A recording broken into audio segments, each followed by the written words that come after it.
శాసనసభలో ప్రశ్నోత్తరాల సందర్భంగా వచ్చిన ప్రశ్నలకి సమాధానం ఇస్తూ రాష్ట్ర మంత్రులు మరి మహిళలకి వందనం కానీ లేకపోతే మిగతా పథకాల గురించి కానీ దీన్ని సుదీర్ఘంగా చర్చించి ఎలక్షన్లో చెప్పింది ఏంటి అంటే, మేము ప్రభుత్వంలోకి వచ్చిన వెంటనే, మా ప్రభుత్వం అధికారంలోకి వచ్చిన వెంటనే మీకు అన్ని పథకాలు అమలు చేస్తాము, రెట్టింపు చేస్తామని చెప్పి ఆడపడుచులు అంటే గతంలో ఇచ్చే పథకాల పేరు మార్చి ఆడపడుచులకి వందనం అని చెప్పి అది కూడా ఇస్తామని చెప్పి 1500 చెప్పడం జరిగింది. అట్లాగే అమ్మఒడి ఒక బిడ్డకు కాదు, ఎంతమంది బిడ్డలు ఉన్నా ఇస్తామని చెప్పడం జరిగింది. దానికి మహిళలు కూడా మరి నమ్మటం జరిగింది. అయితే ఈరోజు అసెంబ్లీలో జరిగిన చర్చ, సమాధానం, ప్రశ్నోత్తరాల సమయంలో ప్రశ్నలకి సమాధానాన్ని బట్టి చూస్తే మంత్రివర్యులు లోకేష్ గారు కానీ, మంత్రివర్యులు నాదెండ్ల గారు కానీ వారి ప్రశ్నలకు ఇచ్చిన సమాధానాన్ని బట్టి చూస్తే ఇది ఇంకో సంవత్సరమో వరకు పొడిగిస్తామని వారి మాటల్లోనే ఈ సంవత్సరం లోపు మేము అన్ని దీని మీద వివరాలన్నీ తీసుకొని దాని మీద నిర్ణయం తీసుకుంటామని చెప్పండి. అంటే ఇది మహిళలకి ఇచ్చిన మాటని తప్పినట్టే. ఇంకా 2 పథకాలకి ఇట్లా ఉంది. అందులో ఇప్పుడు మళ్ళీ చాలా వరకు ఇంచుమించుగా మరి లెక్కలు కరెక్ట్ అయితే ఇంచుమించుగా 2 లక్షల వరకు పెన్షన్, లాస్ట్ టైమే పెన్షన్లు 2 రోజులు ఇచ్చి ఆపేయడం జరిగిందని చెప్పి చాలా మంది పెన్షనర్స్ మా దగ్గరికి కూడా రావటం జరిగింది. కాబట్టి పెన్షన్ రాని వాళ్ళు చాలా మంది ఉన్నారు. పెన్షన్ విధానంలో కూడా ఇంకా 50 సంవత్సరాలకి పెన్షన్లు ఇస్తామన్న విధానం మీద ఏ విధమైన నిర్ణయం తీసుకోలేదు. అట్లాగే గ్యాస్ సిలిండర్స్ కూడా దీనికి ఎందుకంటే కేంద్రంతో కూడా వాళ్ళకి చర్చలు జరపాలి, కేంద్రంతో మాట్లాడాలి, కేంద్రం యొక్క ఇది తీసుకోవాలి. కాబట్టి అది ఖచ్చితంగా తీసుకోవాల్సిందే. కానీ ఇప్పటికీ దాని మీద తీసుకుని వెంటనే ఈ నెలలోనో వచ్చే నెలలోనో ఇస్తామని చెప్తే మహిళలకి చాలా బాగుండేది. కానీ ఇప్పుడు ఏం చెప్తున్నారంటే వచ్చే సంవత్సరం దాని మీద నిర్ణయం తీసుకోవడానికి మేము అన్ని కూడా ఆలోచన చేస్తాము, దీని మీద బాగా చర్చిస్తామని చెప్పడం మాత్రం నిజంగా ఈరోజు మహిళలకి బాధ కలిగించే విషయం.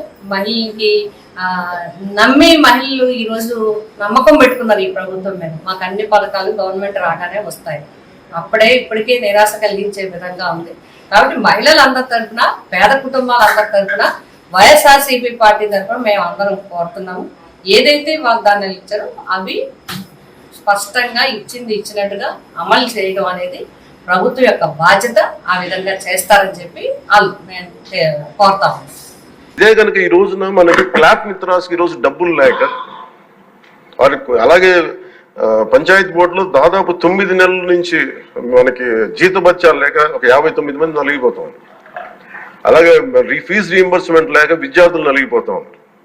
స్టేట్ ఎక్స్చెకర్లో డబ్బులు లేవు. కానీ అందరూ ఇన్ని కోట్లాది మంది జీవితాలతో ఆడుకుని వీళ్ళ చేతుల్లో మటుకు ఇన్ని వేల కోట్లు, దాదాపు విష్ణుకుమార్ రాజు గారు చెప్పినట్టు 30,000 కోట్లు వెళ్ళిపోయాయి. 18,000 కోట్లు ముందస్తుగా తెలుస్తుంది. కానీ ఇంకా లోతుగా చూస్తే అది చాలా పెద్ద ఇది స్కామ్, ఇది దోపిడీ. వీటిని కనుక మనం వదిలేస్తే, తప్పు చేసిన వాళ్ళని గత ప్రభుత్వం సంబంధించిన ఇది ఇట్స్ నాట్ అబౌట్ వెండట, పగా ప్రతీకారం కాదు, కానీ వీళ్ళని స్వేచ్ఛగా కనుక వదిలేస్తే, వాళ్ళ అదృష్టవశాత్తు ఈరోజు వాళ్ళకి లేరు. వాళ్ళు కనుక ఉండుంటే వాళ్ళకి నిజంగా వాళ్ళకి సమాధానం చెప్పాల్సిన పరిస్థితి ఉండేది. తప్పించుకొని పారిపోయారు వాళ్ళు. ఈరోజు తప్పించుకొని పారిపోయారు వాళ్ళు. We have to make them accountable. అధ్యక్ష, వాళ్ళు we have to bring them into accountability. They have to be penalised.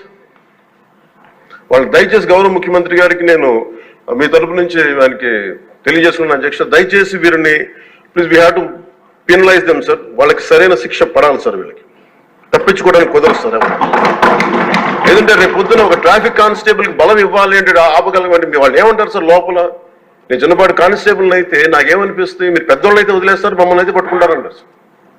మనకు రూలింగ్కి, గవర్నెన్స్కి, అడ్మినిస్ట్రేషన్కి నైతిక బలం పోదు. అధ్యక్ష, ఐ రిక్వెస్ట్ యూ, నేను మిమ్మల్ని ఉద్దేశించి అందరినీ, హౌస్ మెంబర్స్, గౌరవ సభ్యులందరినీ, గౌరవ ముఖ్యమంత్రి గారిని అడుగుతున్నాను అధ్యక్ష, మీ ద్వారా. They have to be punished and they have to be penalized, whoever they are. ఇది వెండెట్ట, పగ ప్రతీకారాలతో కాదు. కానీ we promised that we will bring back accountability. We promised we are going to give a clean and clear governance. We have to live up to it. Thank you.